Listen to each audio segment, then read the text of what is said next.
ओम नमः शिवाय। जय महाकाल। दोस्तों सनातन धर्म में हर व्रत और त्यौहार की अलग अलग कथाएं होती हैं। जिस तरीके से हम एकादशी की, करवा चौथ की या किसी भी व्रत त्यौहार की कथा पढ़ते हैं, उसी तरीके से शास्त्रों में तुलसी विवाह के संबंध में भी कथाएं दी गई हैं। तो चलिए जानते हैं आज के इस वीडियो में कि साल 2023 में तुलसी विवाह कब किया जाएगा, घर पर आसान विधि से तुलसी विवाह कैसे कर सकते हैं, तुलसी विवाह की कथा क्या है।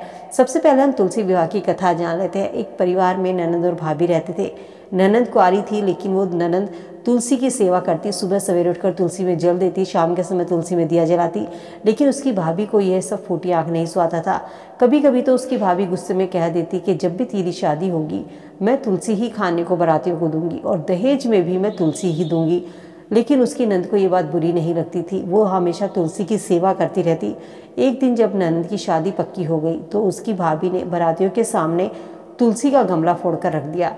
लेकिन भगवान और तुलसी माता की कृपा से वह गमला स्वादिष्ट व्यंजनों में बदल गया।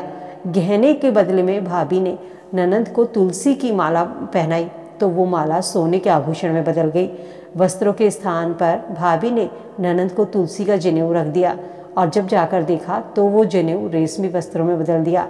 ससुराल में उसके दहेज की खूब तारीफ होने लगी कि भाभी ने ननंद को दहेज में कितना कुछ दिया है। भाभी को बड़ा आश्चर्य हुआ। उसने सोचा मैंने तो उसको तुलसी दी थी, लेकिन उसके पास इतना सब दहेज में ये सब चीज़ें कैसी चली गई। लेकिन वो तुलसी जी की पूजा और उसका महत्व समझ गई थी। इसके बाद में भाभी की एक लड़की थी, तो वह अपनी लड़की से कहती कि तू भी तुलसी की सेवा किया कर, तुझे भी बुआ की तरह फल मिलेगा। लेकिन लड़की का मन तुलसी की सेवा में नहीं लगता था। जबरदस्ती किसी से काम कराने से वो सेवा भाव मन में नहीं आता। जब लड़की के विवाह का समय आया तो भाभी ने सोचा कि जैसा व्यवहार मैंने अपनी ननंद के साथ किया था कि मैंने उसे बारातियों के सामने तुलसी का गमला फोड़ा, तुलसी की माला उसको दी, तुलसी के जनेऊ उसको पहनाया, उसी तरीके से मैं अपनी लड़की को भी दूंगी। इतनी ही इज्जत, इतनी ही धन माल मेरी बेटी को भी मिलेगा।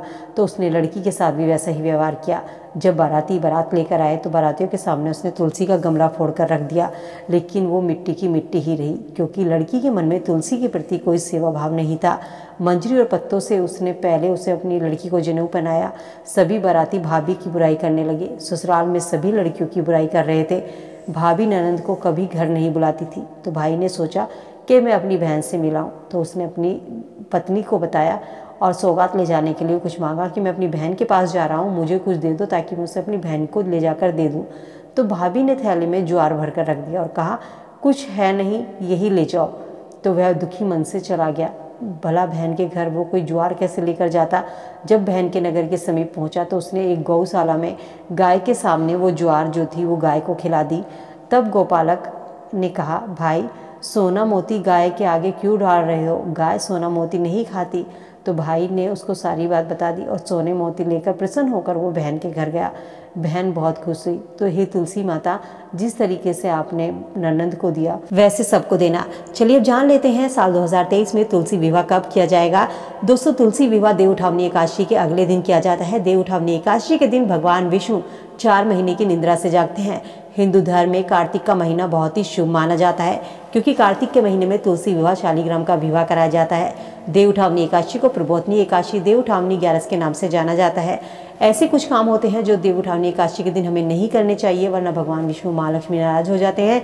देव उठावनी एकादशी के दिन में सोना नहीं चाहिए। देव उठावनी एकादशी के दिन तुलसी के पत्ते नहीं तोड़ने चाहिए। देव उठावनी एकादशी के दिन चावल का सेवन नहीं करना चाहिए। देव उठावनी साल 2023 में 22 नवंबर को रात 11:30 बजे से शुरू होकर 23 नवंबर को रात 9:03 से रहेगी।